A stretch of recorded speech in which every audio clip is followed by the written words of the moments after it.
Dans une autre vidéo, je t'ai appris à faire disparaître des cartes à jouer avec une table. Le truc, c'est que si t'es en soirée avec tes potes debout en train de boire une bière, t'auras pas forcément de table et t'as besoin de connaître 3 autres techniques sans table. Voici ce que tu sauras faire si tu restes jusqu'au bout de cette vidéo.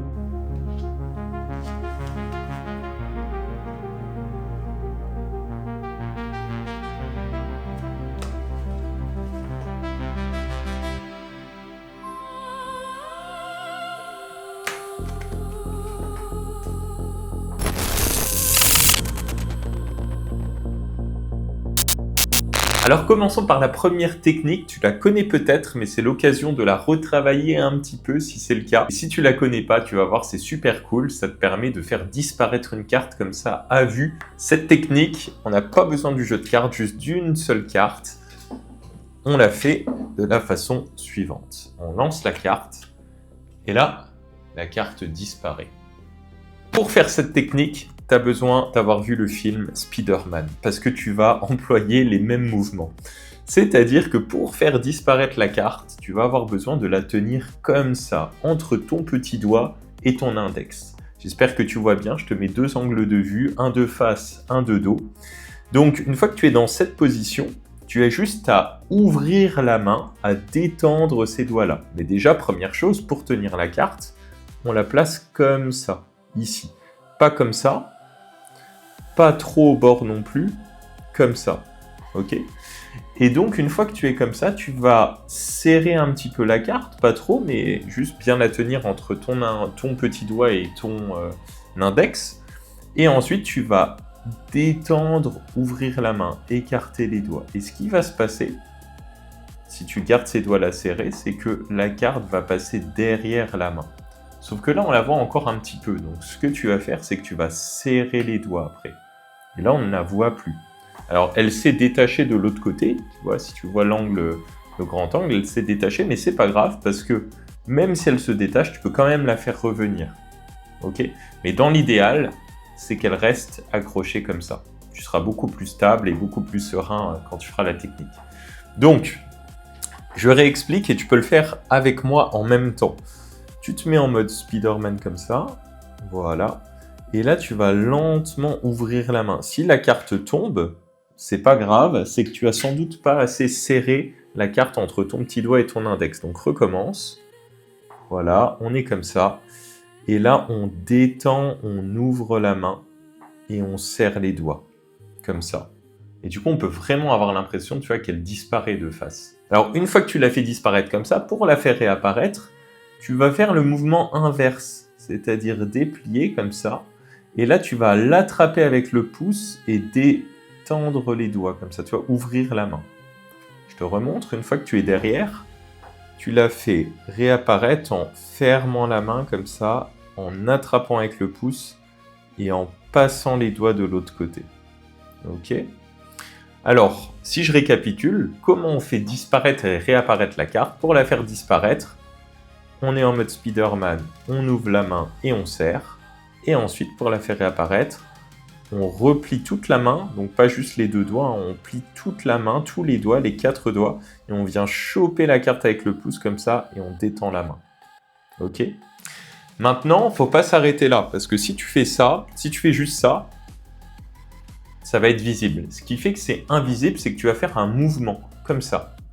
Et plutôt que de juste la faire disparaître dans ce sens-là et réapparaître comme ça, ce qui est déjà pas mal, le mieux c'est de lancer la carte un peu dans les airs pour que quand tu la fasses disparaître, tu habitues le cerveau des spectateurs, comme on a vu dans la première vidéo, à un certain mouvement, un mouvement qui n'est pas truqué.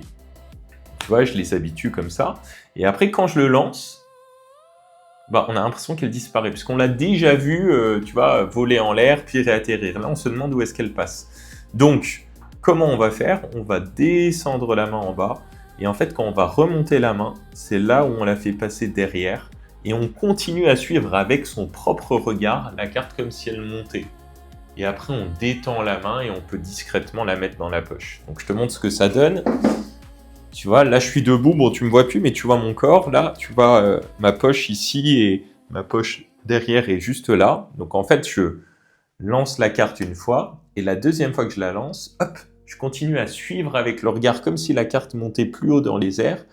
Et je vais regarder, donc là tu me vois pas, je suis coupé par la caméra, mais je vais regarder en l'air pendant que je détends ma main et pendant que je la range dans la poche. Et une fois que je l'ai rangée dans la poche, je reviens main fermée et je regarde toujours et je peux me retourner et montrer mes deux mains vides. Donc on va utiliser le corps, on va utiliser l'orientation du corps pour poser la carte dans la poche.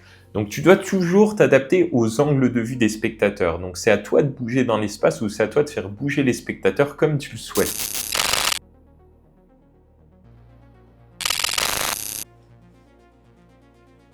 Alors, comment ça se passe? Je vais amener ma main droite au-dessus de ma main gauche qui tient le jeu de cartes et je vais, en tournant la main comme ça, détendre, ouvrir ma main, enfin tendre ma main justement, afin de pousser la carte. Donc tu vois, quand je tourne la main comme ça me fait pousser la carte. Mais je ne fais pas ça, ça, je fais vraiment ça. Donc tu vois, la carte, elle se pousse. Donc c'est important, puisque si jamais tu fais juste ça, ça, ça va se voir, ok? Là, le but, c'est juste que tu la décales un tout petit peu en avant, comme si elle n'avait pas bougé, mais suffisamment pour te laisser de la place pour ensuite agripper l'autre carte, celle qui est en dessous. Donc ça donne ça. Tu vois? Et là, j'ai suffisamment d'espace pour venir faire la technique et le mouvement suivant de...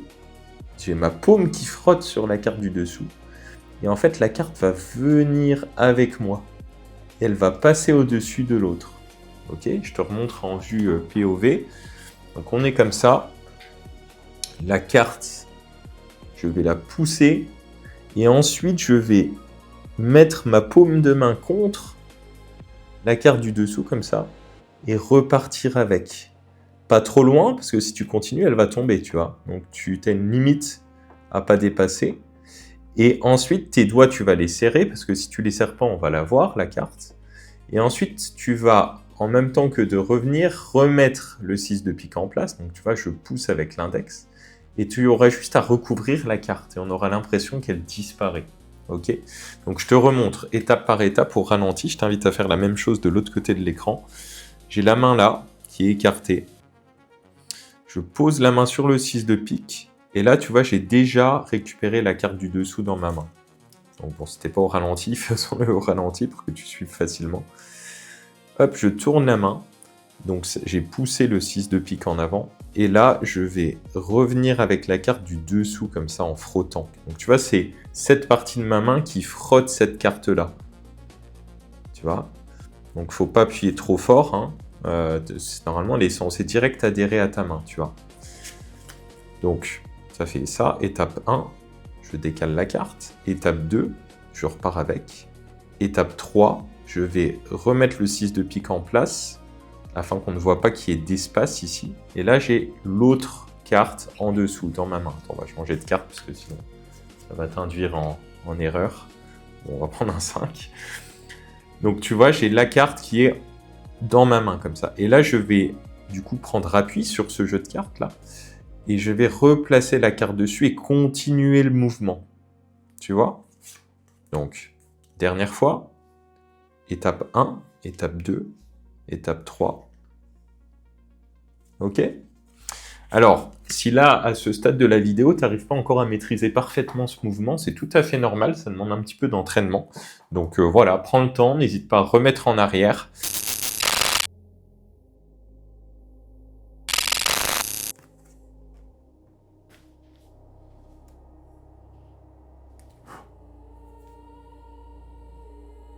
Bon, t'es pas obligé de souffler. À force de faire des tours de magie, j'ai pris aussi cette putain d'habitude. Mais c'est ringard, qui souffle? Pourquoi souffler? Faut se poser des questions des fois de pourquoi on fait les choses. Et claquer des doigts ou souffler, des fois c'est inutile, tu vois. Alors, comment faire cette technique? Je pense que tu as compris maintenant, puisque je t'ai fait plusieurs fois le tour. En fait, c'est ce qu'on appelle un faux dépôt. Je fais semblant de déposer la carte dans ma main. Comme d'habitude, comme pour n'importe quelle technique en magie, retiens bien ça, parce que même des magiciens professionnels oublient parfois ce point important. C'est important d'habituer le cerveau des spectateurs à voir 2 fois le même mouvement, avec un vrai mouvement et l'autre truqué. Donc comment faire ça très concrètement? tu vas poser la carte comme ça, ici, contre ton doigt, ok. Pas le doigt au-dessus, parce que si tu as le doigt au-dessus, tu vas voir que quand on fait le mouvement qui est truqué, il y a quelque chose qui est incohérent. Donc tu vois, tu le places comme ça. Et là, une fois que tu es dans cette position, eh bien, tu vas venir récupérer une première fois la carte normalement. Ok? Puis tu montres qu'elle n'a pas disparu. Donc déjà, c'est important de s'entraîner à faire ce mouvement, parce que le mouvement qui sera truqué doit être exactement pareil. Et là, quand on fait le mouvement truqué, regarde bien ce qui se passe. Je mets mon doigt légèrement plus haut, mais pas ici. Je le mets derrière la carte. Et là, ce que je vais faire, c'est que je vais venir comme ça, les doigts écartés. Et dès que mes doigts se ferment, je laisse tomber la carte et je replace mon doigt. Après, je serre la main et je donne l'impression que je repars avec la carte. Et en fait, ce qui se passe, comme tu l'as sans doute vu, la carte qui est là, je vais, dès que je masque la main, la laisser tomber et remettre mon doigt devant. Donc ce qui est vachement fort avec cette technique, vachement impressionnant, c'est que c'est censé être impossible, du point de vue du cerveau du spectateur, que la carte repasse en dessous vu que le doigt est contre la carte. Tu vois, ça voudrait dire qu'il faudrait faire ça quoi, pour la placer. C'est compliqué, ça paraît compliqué. Et donc c'est ça qui est magique, c'est que en ayant le doigt ici, le fait d'avoir l'impression que la carte disparaît, on ne s'imagine pas qu'elle est de nouveau passée ici. Tu vois ce que je veux dire? On va le refaire étape par étape et je t'ai un peu mieux cadré la caméra en mode POV. Alors, donc vraiment l'étape 1, c'est vraiment ça, c'est de faire semblant, enfin de prendre vraiment la carte justement, de faire le vrai mouvement, puis ensuite de montrer qu'elle est encore là. Et l'étape numéro 2, c'est de refaire ce même mouvement, donc tu vois, on ne laisse pas le pouce dépasser, on le met bien derrière, et pile au moment où on pense prendre la carte, de la laisser tomber sur le paquet comme ça, et de repartir en étant concentré et en regardant sa main comme si la carte était vraiment là. Si tu veux être convaincant, tu dois être convaincu, donc tu dois vraiment te persuader que la carte est là. Et ensuite, la carte disparaît. Alors, comment est-ce qu'on justifie ça? Qu'est-ce qu'on dit dans un tour quand on fait ça? Eh bien, par exemple, on peut faire ça. On peut dire, ta carte, c'était bien le 6 de pique, c'est ça? Eh bien, tiens, vas-y, tends la main en avant. Voilà, tiens, tends bien la main comme ça. Donc, tu vois, là, je viens de faire le mouvement tout en parlant et tout en demandant à la personne de tendre la main. Et après, je le refais. Et donc, vu que le cerveau a déjà vu ce mouvement une fois, la deuxième fois, il va penser que c'est le même. Et je vais dire, tiens, tends bien la main. Ok, ne bouge pas. Est-ce que tu sens quelque chose?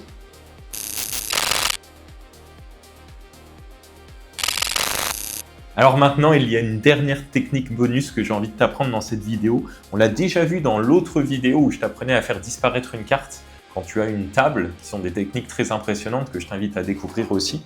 Mais là, regarde, on peut faire une dernière chose. On peut faire disparaître la carte en l'air et s'en débarrasser. Alors comment je fais? Là, j'ai un petit peu mal fait. Je vais lancer la carte une première fois dans les airs, comme ça. Et la deuxième fois qu'elle part dans les airs, je vais l'attraper ici, avec ma main. Je ne m'attarde pas trop là-dessus, vraiment, si tu veux l'apprendre, n'hésite pas à aller checker l'autre vidéo. Tu pourras la trouver facilement dans la playlist tutoriel de la chaîne. Mais donc, dans l'idée, en accéléré, c'est ça, on la bloque ici. Et en fait, plutôt que de la faire tomber le long de la table comme on faisait dans l'autre vidéo, je vais la reposer sur le jeu de cartes et écarter ma main. Donc tu vois, si j'essaye de bien te le faire, ça va donner un truc comme ça.